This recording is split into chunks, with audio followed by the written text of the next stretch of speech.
Tired of dealing with annoying flies, fruit flies, and gnats in your home? The Zevo Flying Insect Trap is your ultimate solution. Don't wait.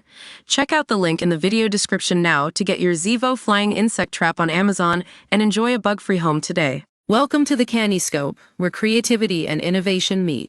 Today, we're talking about the power of judgment in the creative process. Joining me is music legend Rick Rubin, who's worked with everyone from Johnny Cash to Paul McCartney and Kanye West himself. Rick, it's great to have you on the show. So, let's get straight into it. As a music producer, people might think you're just messing around, flipping through knobs on a mixing board, but that couldn't be further from the truth. You don't touch any of that equipment, and you definitely don't read music. Your value lies in being a catalyst for creativity. Rick Rubin, that's right. It's a lot like being a coach. I listen, I take it all in, and then I give feedback honestly and clearly. My job is to point out the problem areas, not to fix them. The artist has to figure out what they can do to solve the problem. Seeing where the weak links are is a big part of my job. Rory Sutherland, that makes sense. It's an approach that says your task isn't to be right, but to be interestingly less wrong. And I think that's especially true in advertising, where often it's not about finding the perfect solution, but about creating something that's provocative and thought-provoking. Rick Rubin, exactly. And I think that's what makes music so powerful. It's often the things that don't fit that capture our imagination. Take Bach, for example. People don't always understand why his music is considered genius, but it's because he pushed boundaries and took risks.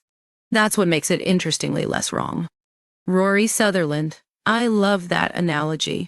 And speaking of pushing boundaries, we've got some JFK assassination theories that are going to blow your mind.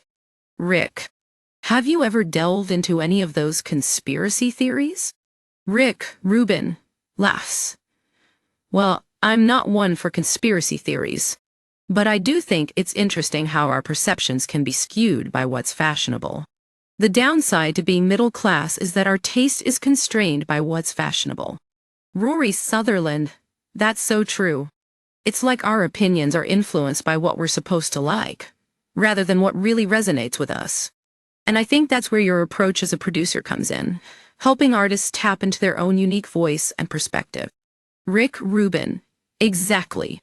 And at the end of the day, it's all about creating something that captures our imagination. Whether it's music or art or literature, it's about tapping into something deeper than ourselves. Rory Sutherland, well, Rick, it's been an absolute pleasure having you on the Kanye Scope. You're a true master of your craft, and we can all learn from your approach to creativity and judgment. Rick Rubin, thanks, Rory. It's been a blast.